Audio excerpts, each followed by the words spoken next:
Kalau total nilai angkanya sekitar 1,7 M kurang lebih. Wow.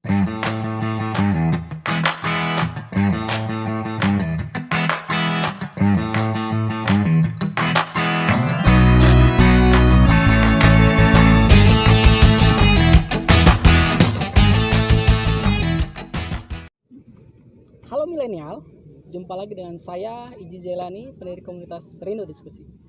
Di samping kanan saya ada Bro Yusef. Sehat bro? Siap bro. Bro Mutar, sehat? Kali ini saya akan bahas tentang sesi bisnis. Kita bedah diskusi tentang bisnis, bagaimana caranya seorang pemuda yang kita sama-sama perantau ya ke Bandung.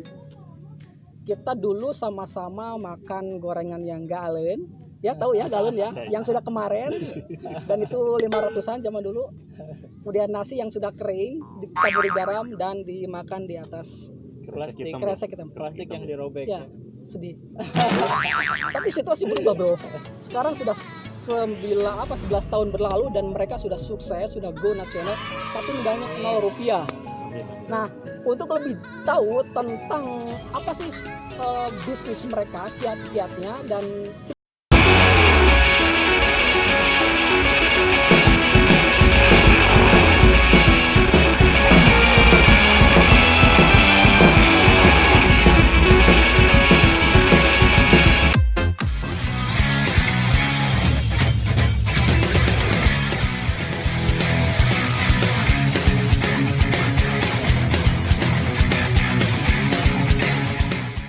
kalian kan satu bisnis yang sama. Oke. Iya. Setiap minggu sering ketemu. Suka tonjok-tonjokan nggak? Pada awalnya itu sebenarnya saya bisnisnya bareng. Awal saya sempat bareng juga sama Bro Yusef, menggarap bisnis yang sama dalam satu sistem yang sama.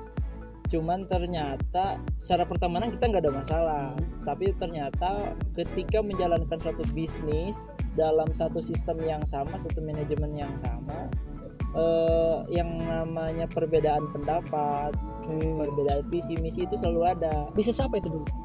Dulu saya itu lebih ke retail ya, Iya, ya. Kita penjualan barang-barang retail, fashion lah. Berapa orang itu? Ada 3 orang. Dan kalau Anda mau tahu, 1 orang itu ada di sana sekarang. Kita kumpulan orang-orang gagal bro. Jadi memang tidak bisnis berlanjut kita dengan baik. SOP-nya nggak ada, nggak ada pertemanan. Dia misalnya butuh duit, nyoceng duit usaha. Bisnis, ya? Saya nyoceng duit. Jadi nggak jelas. Ya gimana lagi, bisnis kan sama nih. Kalian saingan nggak sih sebenarnya? Kalau bicara saingan itu pasti ya Pasti ada, saingan. memang Oke. bisnis kan namanya kompetitor berarti kan ya. Oke. Cuman kan kita harus menyikapinya secara positif. Positif. Jadi ada kompetitor yang positif.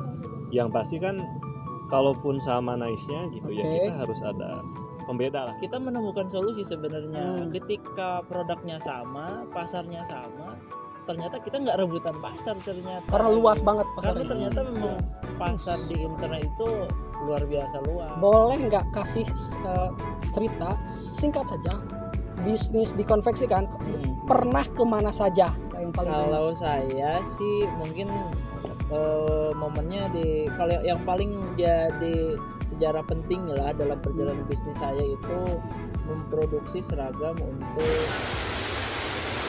itu tahun 2020 kemarin itu Berapa saya piece itu? produksi. Kalau total produknya itu sekitar 15.000 piece lah kalau dikalkulasi. Dan itu secara produksi sih alhamdulillah nggak ada sedikit pun masalah. Sorry, berapa nominal order itu yang 15.000 piece itu? Apanya tuh? Nominal dia order ke kitanya berapa gitu? Omset. Bukan omset. Dia tuh Apa? kita jual produk kita ke dia, Iya. nominalnya berapa? Angkanya berarti ya. Angkanya. Ini nggak apa-apa disebutin Nggak angka nih. apa-apa. Ini kan bukan omset. Kalau total nilai angkanya sekitar 1,7 M. Iya. Sukses itu project itu. Alhamdulillah rugi Pak Ije. Kenapa bisa rugi itu? Yang project yang tadi itu. Satu hal itu yang saya lupa adalah soal surat perjanjian. Surat perjanjian. Oke, surat perjanjian. Itulah kurang lebih Pak Ije. Ya. Kalau bro, gimana bro? Biasanya yang paling sering itu di waktu. saya sendiri menjadi pamor ternyata kalau kita ke rekanan itu jangan salah-salah. Mahal ilmu ini, harus rugi dulu bro baru tahu. Oke, sebutkan 3 hal apa kesalahan pebisnis pemula itu. Yang paling pertama itu biasanya pemula itu terlalu ambisius. Nah, yang kedua itu kalau pemula itu biasanya dia tidak mempunyai ilmu yang memadai. Jadi mereka itu selalu bermain asal-asalan. Oke, yang ketiga. Nah, yang ketiga tadi itu ada kesalahan kita dalam memilih rekanan. Oke. Yang expert ya. Kamu gimana bro? Pertama itu adalah soal kepercayaan customer. Jadi jangan sekali-kali mengecewakan customer, karena itu adalah kunci kita mendapat kepercayaan juga dari yang lain. Yang kedua itu soal kita juga tidak boleh terlalu percaya sama orang. Ada nggak titik nadir yang itu adalah titik dimana kita berhenti atau maju? Titik paling buruk dalam bisnis kita, paling drop dalam bisnis kita. Ada nggak? Kita punya cicilan gitu ya, punya cicilan kartu kredit gitu ya, ke leasing gitu kan. Nah, otomatis penghasilan menurun, tagihan berjalan. Nah, di situ kan yang bikin repotnya itu. Akhirnya Sampai terus ditelepon debt collector, didatangi orang leasing lagi. Pengalaman lah itu. Pengalaman ya itu ya. Ya saya saran ke teman-teman yang baru mulai jangan bermain cicil lah gitu. Sorry, kalau cicil berapa itu batas maksimal kita punya setoran? Berapa Yang persen? ideal yang kali ya. idealnya. Ya kalau bicara teori ya, kalau kata menteri gitu ya, kata mengutip pendapat dari Bu Sri Mulyani itu ya cicilan itu maksimal ya 30% dari pendapatan kita. Jadi kalau dari Bro ini gimana? Nah, saat itu saya coba-coba karena distro itu kan gue banget gitu ya, orang distro itu wah gitu, dia punya independensi hidup, dia punya bisnis, dia punya idealisme. Saya cobalah bisnis distro, emang idealis banget. Dia punya brand ya? Punya brand dulu Brand. itu. Apa tuh brand apa ya brandnya dulu? Oda itu Odading. Sebelum Odading Mang Oleh terkenal, saya bangkrut sebelum terkenal. Belum viral ya? Nah waktu itu dari mana saya dapat modal? Akhirnya saya modal itu ya dari pinjaman dari bank, salah satu bank BUMN dengan bunga yang kecil. Saya berharap saya punya bisnis nih yang ada, dan ketika saya masukin produk saya bisa punya pasar yang sama. Kita lah bikin lah dengan beberapa tim, bikin desain dan lain-lain. Setelah saya tembuskan ke pasar, bangkrut, nggak ada yang laku. Karena kita juga tidak boleh terlalu memaksakan, terus cek pasar, terlalu ambisius. Kemudian yang kedua juga, saya kalau mau ngambil utang itu kita nggak boleh pakai uang panas lah, kira-kira jaminannya itu. Saya kan nutupin bayar utangnya dari laba ini. Nah ini kan panas, laba ini kan sesuatu yang nggak pasti.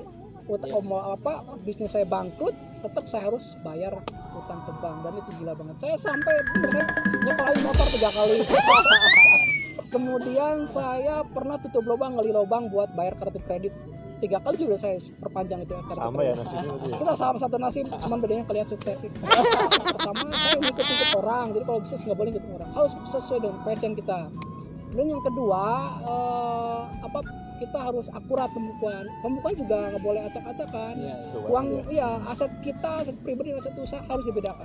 Nah ke depan nih, ini Yosep, Muhtar, apa sih target bisnis ke depan? Atau misalnya sebelum ke sana, apa sih kiat-kiat bagaimana membangun bisnis?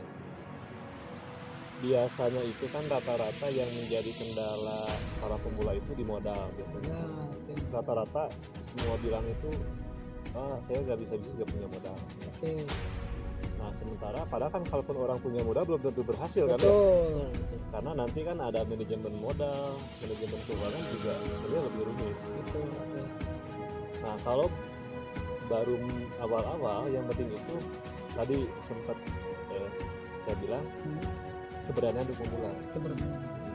Nah sebagai contoh gini, saya 2013 itu kan memulai itu sesuai yang tadi dibilang Bro itu kan bisa dibilang nol banget ya. Saat itu saya keliling di Cibaduyutan, cari-cari katalog gambar ya, Nah itu saya manfaatin foto-foto itu ya yang dari toko, saya buatin blognya, saya riset besar. Nah saya fokus saat itu kan, padahal saya lagi semester akhir sebenarnya kan, di saat orang-orang itu sibuk skripsi ya. Saya tuh malah dia mau jadi kos sampah itu di apaan, aku cuma satu ya tadi itu. Beda dengan gue ini. Berarti berani, tapi fokus, tekun ya. Nah, tekun. Saya pernah cerita loh, yang kecil akan kalah sama yang besar, yang besar akan kalah sama yang cepat akan kalah yang tekun. Jadi orang tekun nanti bisa belajar di sesi berikutnya. Oke, bro, gimana? Pelajaran yang terpenting untuk kita berkembang itu adalah melihat apa yang sudah orang lain lakukan sebelum kita, dan kita beri inovasi sedikit, bro. Nah, itu ketemu tuh inovasi, amati, tiru, modifikasi. Tentunya itu aja ya, semua bisnis juga seperti gitu aja. Tadi berarti ada mentor, riset, kuasai kompetitor, terus tadi terakhir mod inovasi. Satu hal lagi sih Oke, gini iya silakan. Jadi biasanya gini, kadang banyak orang itu ingin sempurna di awal. Menurut saya itu jangan terlalu idealis. Jangan idealis lah. Itu menurut saya kalau ini sih perspektif saya. Iya betul. Makanya saya gagal ya. Menurut saya itu kalau kita ingin berkati awal itu selalu bisa. Betul. Kenapa? Karena kita itu menyempurnakan ya sambil jalan gitu, bisnis itu gitu. Jangan karena mikir ya saya harus konsep produk itu yang beda dari orang lain gitu. Harus produk kita harus unik. Ya, emang iya sih secara bisnis emang harus begitu. Idealnya emang seperti itu gitu. Cuman kalau kita awal-awal lihat aja apa yang di sekeliling kita ada nih gitu. Itu juga nanti ada namanya insting bisnis itu akan terasah ketika kita sudah memulainya. Sesi kali ini kita telah mendapatkan banyak informasi, banyak kisah-kisah, tidak hanya soal motivasi itu banyak dan mudah sekali untuk terdengar tapi sulit untuk diterapkan, dan ini adalah bukti nyata bagaimana perjalanan bisnis itu adalah perjalanan yang real, yang itu bisa sukses dari berbagai tantangan, hambatan, dan kegagalan. Ada closing statement? Pertama kalau kita bicara konteks Indonesia itu negara maju itu kan ada syaratnya itu harus ada punya pengusaha itu minimal itu di angka 4% ya. 4%. Sementara kalau untuk Amerika, China itu dan Singapura ya, negara-negara maju itu rata-rata punya pengusaha 10%. Sementara kalau kita lihat data negara kita itu hanya di 1%-an berapa lah ya. Negara kita 1% bisnis. 1%-an lebihnya lah gitu. Berarti dari 210 juta itu cuman 2,5 jutaan ya gitu. Kalau misalnya ingin 4% saja minimal, berarti kita butuh sekitar 10 juta ya. 10 juta. Berarti masih banyak sekarang itu yang peluangnya suatu peluang ataupun target bagaimana membuat negara kita. Jadi pesan buat kalian gitu ya, buat kalian yang saat ini bingung misalnya baru lulusan sekolah tingkat menengah ataupun bahkan sarjana, sudah berusaha saja gitu ya, mulai saja dengan. Terima kasih bro sudah mampir di diskusi. Kita akhiri sesi kali ini. Saya teringat dua hal ya. Dulu ketika saya gagal, dan ada juga salah satu pengusaha gagal namanya Dewa Eka Prayoga ya.